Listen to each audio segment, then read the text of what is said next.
Thanks for joining us on Wellness Talk Radio. I'm Chris Costello, and today we're talking with two remarkable women who have written The Promise of Low Dose Naltrexone. Elaine Moore has worked as a clinical scientist in hospital laboratories for more than 30 years, primarily in toxicology. She's also a medical writer specializing in autoimmune diseases.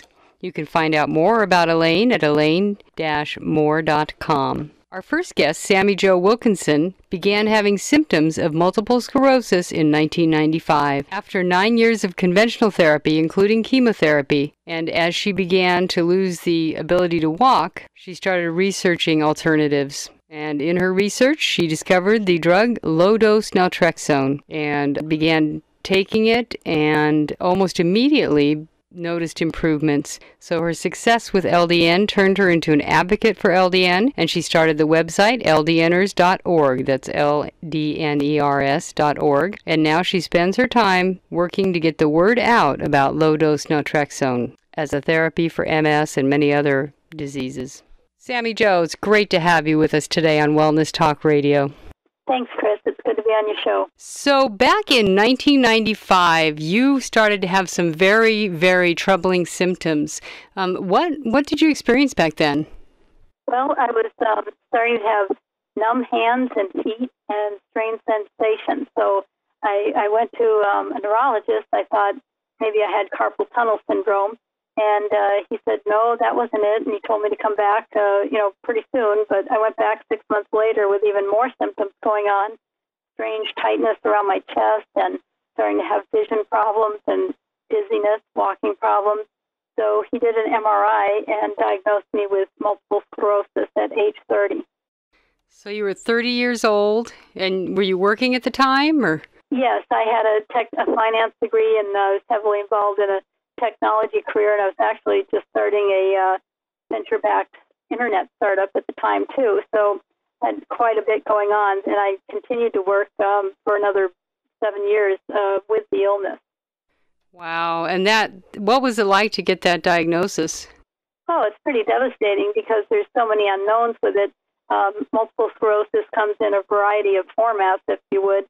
And some they start usually with relapsing remitting, where you just have these violent attacks, and those started happening pretty frequently every few months to me, where you would, fall down blind and, couldn't walk, paralyzed. You have to go in for intravenous steroids to get it under control. Then you go on for a few months, everything's kind of okay, but you still have strange, creepy feelings all over your body, numbness, tingling, lots of different problems, and vision problems, cognitive problems. But then some people get what they call primary progressive MS, where it starts off, pretty severely from the start and just continuously gets worse. And how did they diagnose it? What kind of things did you have to go through for that process? They primarily use the MRI, which is magnetic resonance imaging, and they do a scan of your brain and your spinal column, because this primarily affects the central nervous system, where the immune system has gotten out of whack and mistakes the body's own covering on the nerve system, which is called the myelin sheath, as an invader and starts attacking it.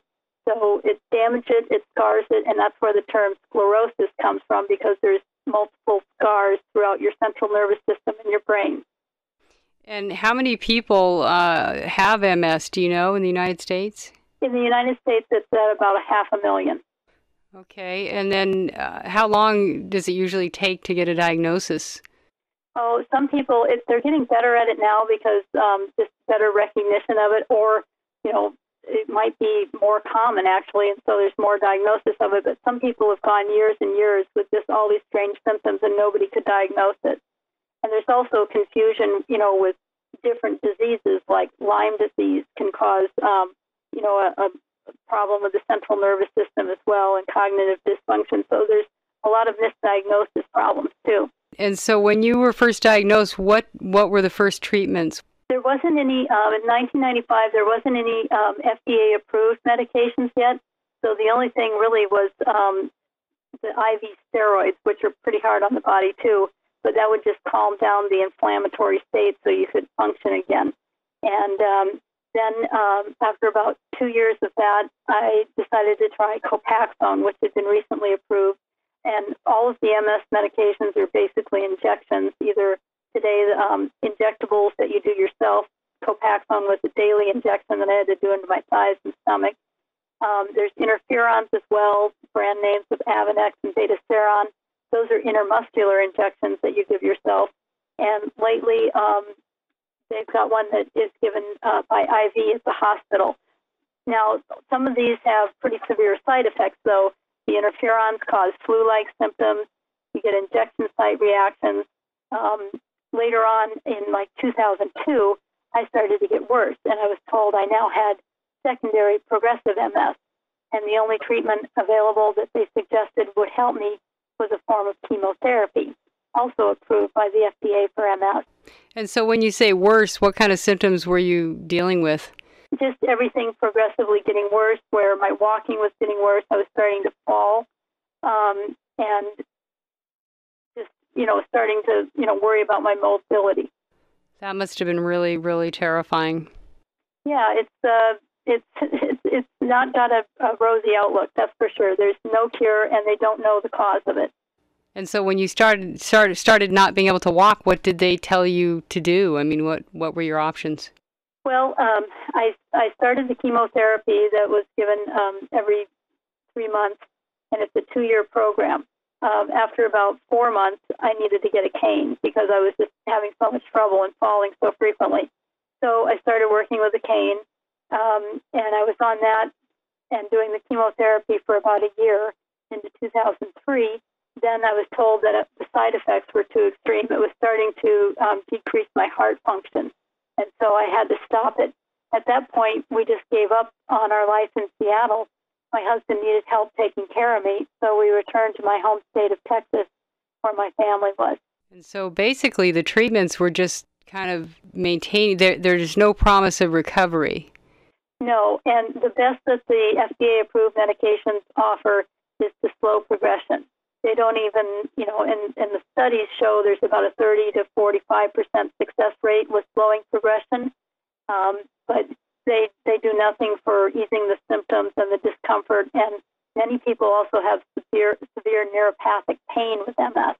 So then they end up using painkillers, and that leads to addiction problems.